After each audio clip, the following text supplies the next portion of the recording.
Hello，大家好，係啦，今日同大家分享下咩咧？就係、嗰個火龍果較早前種咗火龍果喎，種喺盆嗰度，係啦，依家嗰個狀況係點樣咧？咁樣好嗱，跟我嚟俾大家望一望先。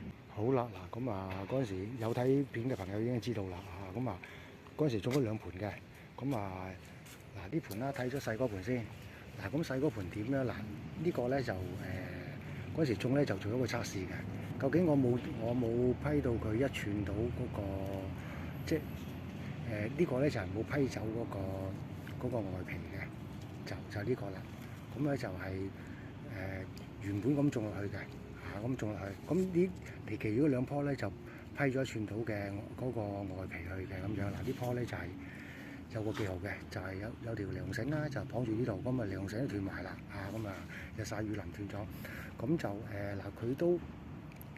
佢都差唔多啦，佢都標咗嗰個新枝出嚟啦，或者新芽出嚟啦，都有標出嚟嘅。咁咧就唔夠其餘嗰兩棵咁犀利喎。好似呢棵咧就批咗外皮啦，就好長㗎啦，去到即係比冇批嘅就長咗1倍好多嘅咁樣。咁另外一支咧仲犀利添，出咗2支添。咁即係話啲數據證明咧就話要批咗外皮一寸到種咧就會嗰個發芽率啦，即係發芽率同埋嗰個生存嗰個情況咧就會比較好啲嘅咁樣。OK， 好嗱，睇完呢個數據，再睇睇呢棵先。呢棵原本好大棵嘅，俾大家睇睇先，一個全景俾大家望望。好啦，個全景就係咁樣啦。咁就俾大家望望，佢究竟幾高或者幾長咧？咁呢支木咧就差唔多6尺㗎啦，呢條木。好啦，大家量度下或者估計下，究竟佢依家最清楚啦。咁佢長到好犀利喎，哇，好茂盛喎。估計佢起碼超過2米㗎啦，起碼2米㗎啦。去到呢度嘅，呢條咁估計到超過2米㗎啦。變咗幾多節咧？由1節就變咗3節。好啦，變咗3節長，仲整多個側芽嗰啲咧就2節。咁樣所以非常之犀利。係啦，咁就呢度都係啦。另外個棵，因為我一個盤咧係種3棵嘅，呢個都係有幾節咧？1節、2節、3節、4節、5節、6節，呢個仲犀利添，總共6節。呢個最大棵嗰棵咧就係有1節、2節、3節、4節、5節，係啦咁樣。咁好啦，另外呢棵咧有幾多咧？數下佢有幾節先？1節、2節、3節、4節、5節。好啦，種出嚟咧都係咧依家幾個月之後咧本來一條嘅即係1節啦，係啦，咁咧就變咗5、6條㗎啦，即係5、6節咁多㗎啦咁樣。好啦，呢啲又彎晒㗎咯喎。要一係搭個大架俾佢啦，咁樣唔搭個大架俾佢咧，負荷唔到咧，佢又會跌落地下或者會斷㗎咯喎咁樣。好啦，我就我種嘢咧就有幾個種法嘅，即係搭架都係，我就就翻天然嘅依翻天然嘅順個勢去做啦，即係等呢有棵樹嘅啱搭架嘅，我就會係擺喺樹腳嗰度，等佢躝上棵樹嗰度㗎啦咁樣，咁就又環保啦，又慳功夫啦，同埋叫做對地球作出一分環保嘅少少力啦，盡量啦，即係盡量環保啦咁樣，係啦，我理念都係呢樣嘢，盡量減少地球嘅碳嘅排放量咁樣，出少少力啦咁樣，希望大家都可以盡量啦，即係盡量重用啦，環保啲，即係叫做起碼用2、3次啦，有啲嘢係咪咁樣？即係有啲嘢可以嘅，有啲嘢梗係唔得啦，係咪？冇，所以係環保嚟講咧，都唔好夾硬啊。總之都係就當時嘅情況啦，嗰個物料嘅情況去做嘅咁樣。OK， 好嗱，咁我再俾大家望一望喎，呢兩個好啦，咁我點樣整個架俾佢咧？頭先話俾棵樹俾佢咧，跟我嚟俾大家望嗰個情況。好啦，俾大家望望啲架生先，預備啲架生先，都好，即係你話移上好似好簡單咁，其實都唔簡單嘅，都要攞翻功夫嘅，係啦咁樣，俾大家望望啲架生，齊晒㗎啦，呢啲基本架生，俾大家望望，我就放喺嗰個邊個位咧，俾大家指俾大家睇先。好啦，嗱，我嚟指俾大家睇啦。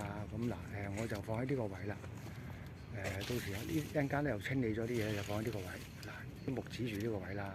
咁又鬆鬆呢個地，鬆個地就依正佢呢棵樹嗰度順勢上去，係啦。咁啊喺呢度一路拉上去，係啦。咁啊呢度都夠晒光㗎啦，大家睇到啦，啲光線、啲太陽光線啦。咁啊順個勢上去，拉上棵樹嗰度。嗱，呢棵樹好高㗎，佢可以等佢自由發展，佢躝幾高可以幾高，同埋佢可以躝低啲又得。嗱，呢度都可以嘅。咁就躝高啲嘅多啲太陽啦，多啲陽光啦。咁我都盡量引佢去多啲太陽嘅地方，因為火龍果係中意曬太陽嘅，係啦。咁啊大家都知道啦，咁樣 OK 好。咁我清理下嗰啲嘢就擺上去俾大家睇。OK 好。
好，各位嗱，咁咪俾望望佢點樣拉上樹嗰度啊？近鏡啲啦，先有兩條好長嘅拉咗上去啦。嗱，呢個咧就去上呢棵樹嗰度啦。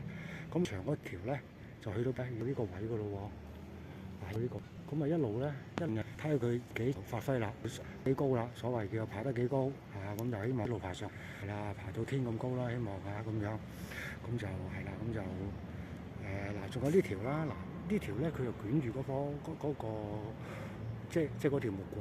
呢個就捲住嗰條木，咁啊佢係未呢啲，佢一大條咧，佢向呢度一大條咧向呢度一彎咧，我又會引佢上去啦。咁依家就唔需要急於咧就幫佢嘅，呢個佢捲住咗嗰個木嗱，咁啊我咧就遲啲先引佢上去，咁啊3條嗰度上樹嘅，係啦，我諗就再俾大家望望 ，OK， 好，咁啊今日多謝晒大家嘅收睇啦，大家咧推介呢條片，即係中意食火龍果嘅人睇下啦，中意搭下棚架或者係研究啲棚架點樣便利嘅搭法，或者係環保嘅搭法嘅朋友咧就留言，咁啊俾多啲俾啲意見，係啦，咁啊 OK，好多謝晒，拜拜。